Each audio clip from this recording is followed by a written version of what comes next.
Parameternya bahwa kita sudah benar-benar bisa kembali tanpa ada keraguan kepada Tuhan gitu ya. Itu kira-kira yang bisa dijadikan parameter apa, Bu Sinta? Karena banyak ya contoh guru-guru spiritual yang dulu itu dia sakit parah gitu, tapi kemudian memang dia benar-benar totalitas kembali kepada Allah, kepada Tuhan gitu. Lama-lama lupa kalau dia sakit dan dia akhirnya bisa sembuh gitu. Itu gimana tuh?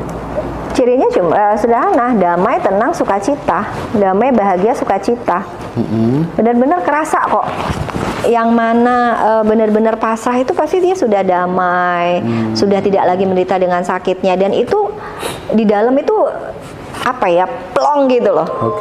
Itu gitu, dan tubuh tuh pasti akan menjadi ringan kayak gitu loh. Beda dengan yang tadi yang pasrah tapi sebenarnya itu adalah putus asa. Itu di dalam itu justru berat.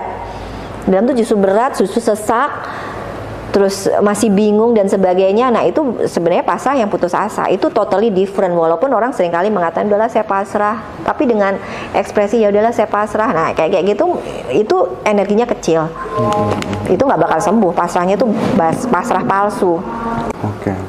Nah, kalau Mah, Bunda, kira-kira pesan cintanya apa? Ya, kalau Mah itu pasti terkait dengan kecemasan, hidup dalam gonjang-ganjing yang tidak menentu, hidup seperti di neraka, kayak gitu loh. Banyak kecemasan, khawatiran. Makanya saya bilang orang kalau mau sehat itu adalah hidup satu hari aja, no and here. Orang kalau hidup di masa lalu pasti emosinya adalah marah, dendam, sakit hati. Fokusnya di sini saat ini. Yes, gitu loh. The Power of No itu benar-benar buku yang layak Anda baca. Itu buat saya Eckhart Tolle ya kayak gitu. Itu benar-benar buku yang saya rekomendasikan untuk Anda baca gitu, karena ketika kita hidup di masa lalu ya pasti emosinya marah lah, dendam lah, kecewa lah, sakit hati, nggak ada gunanya, udah terjadi gitu kan. Begitu pula ketika Anda hidup di masa depan, yang Anda adalah cemas, takut, khawatir, overthinking, belum terjadi udah dipikirin sekarang. Karena kalau mau sehat hidup sekarang, hari ini. Hidup satu hari saja. Hari ini ada ya udah syukur itu. Saya punya contoh yang luar biasa ya dari orang yang benar-benar hidup satu hari nih Mas Hendra. Seorang peserta camp itu datang dengan kanker otak, tumor otak. Dia nggak mau bilang kanker, padahal itu tumor itu kan sebenarnya kanker itu adalah tumor yang ganas gitu kan. Jadi ya intinya ada pertumbuhan abnormal di dalam tubuh gitu kan, pengertian dari tumor. Nah, dia nggak tahu itu mau cancer lah, mau tumor lah, tapi ini di otak, dan itu di otak bagian dalam yang kalau maupun dibedah ya berarti kan harus bedah otaknya gitu. Kalau masih di luar mungkin masih bisa disiseti gitu kan, tapi ini di bagian dalam sehingga resikonya lebih tinggi gitu, dan dia fine gitu loh. Ternyata dia sudah menderita tumor otak itu 6 tahun.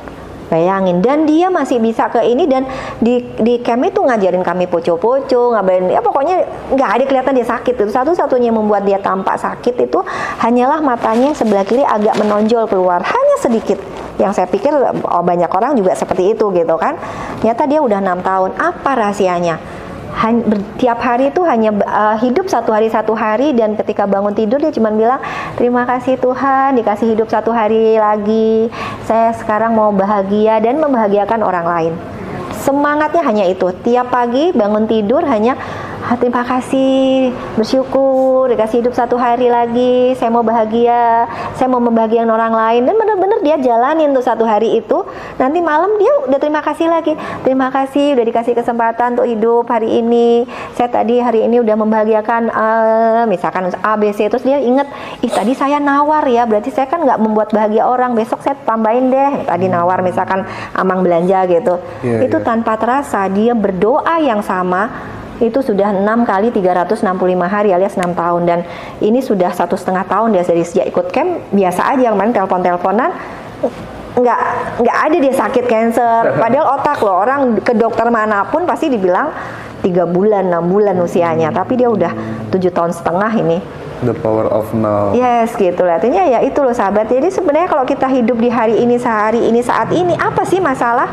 Anda hari ini masih masih makan, tidur, enak, bisa ini, nggak usah mikir yang besok, gak usah mikir yang kemarin gitu loh, nggak ada gunanya. Dan kekhawatiran karena kita lompat ke masa depan. Yes, gitu capek. Dan penelitian udah membuktikan kok bahwa 90% apa yang Anda pikirkan di masa lalu, di masa depan, apa yang Anda takutkan di masa depan, ketika kita sampai pada momen itu nggak ada apa-apa di situ. Nggak ada apa-apa ya.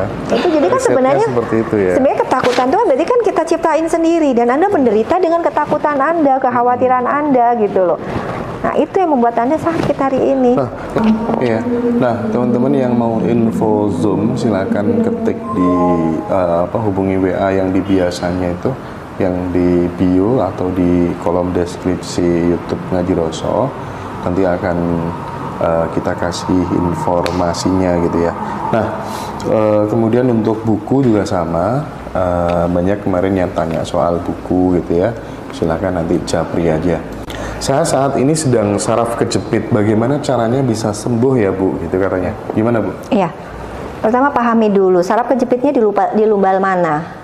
Atas, di leher, atas, punggung tengah, punggung bawah. Itu pesan cintanya berbeda. Coba disebutin aja kalau misalnya. Ya, kalau di leher itu biasanya terkait dengan kekakuan berpikir gitu loh. Tulang ekor ini.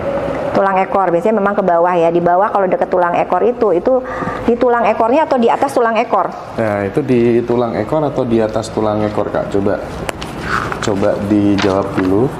Oke, jadi kalau di tulang ekor itu terkait dengan loss of power, old stubborn anger. Jadi ada ngerasa kehilangan. Kalau di tulang ekor ya di bawah kayak gitu, benar-benar di tulang ekor itu ada merasa kehilangan power. Terus kemudian ada kemarahan yang old stubborn anger itu kemarahan yang keras kepala kayak gitu. Jadi dan itu sudah lama di tulang ekor. Nah kalau di atasnya lumbal 43, 45 gitu kan, berarti di tulang punggung bawah gitu ya.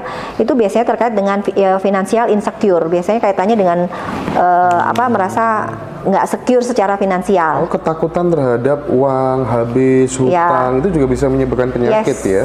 Saraf kejepit salah satunya ya. Di bagian bawah lumbal 45, pinggang boyok itu loh. Apa sih itu kayak gitu. Ini menarik ya, teman-teman boleh ya tanya-tanya sekarang terkait dengan sakit-sakit apa, pesan cintanya apa begitu. Ada nggak Bu selain cancer, kemarin kita ngobrolnya soal cancer dan lain sebagainya gitu ya. Nah tapi ini menarik nih, ada ya saya akui saya memendam marah gitu katanya gitu ya, memendam marah gitu. Iya. Jadi, itu makanya ya energi itu nggak kemana-mana sahabat.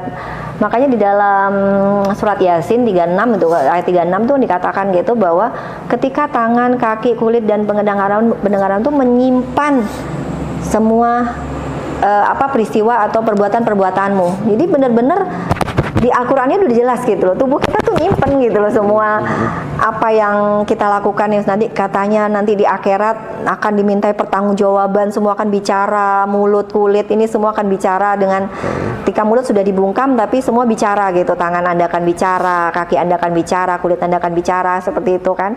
Nah, itu sebenarnya ya itu Nabi Muhammad aja nggak sekolah ibaratnya gitu udah ngomong itu ratusan tahun yang lalu gitu loh, bahwa tubuhmu tuh menyimpan semua emosi-emosimu gitu loh. Nah sekarang ya untuk apa kita simpen?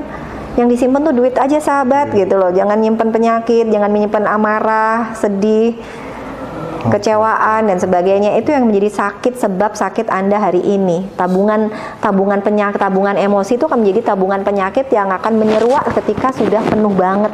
Yang utama mindfulness meditation adalah ketika Anda mampu mindful, jangan bedain sama mindful ya. Mindful itu pikiran penuh. Mindfulness pada setiap kejadian peristiwa yang Anda lakukan hari ini. Maka dihayati nih. Anda ngerasa nggak makan yang Anda makan tuh, kalau Anda benar-benar hayati di dalam makanan yang Anda kunyah, itu tuh ada manis, ada asin, ada apa tuh terasa. Dan sampai dalam level ibaratnya ada jasa ratusan orang loh untuk sampai makanan ini sampai di hadapan kita.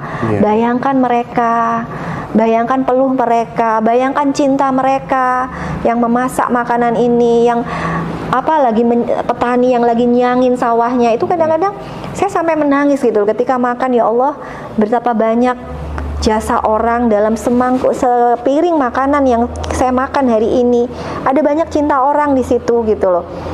Itu kalau kita terus kemudian tergerak untuk mendoakan mereka, itu sebenarnya adalah kita sedang mengirimkan energi cinta kasih ke mereka, dan itu akan memantul kepada kita, dan itu membuat kesehatan loh di tubuh kita.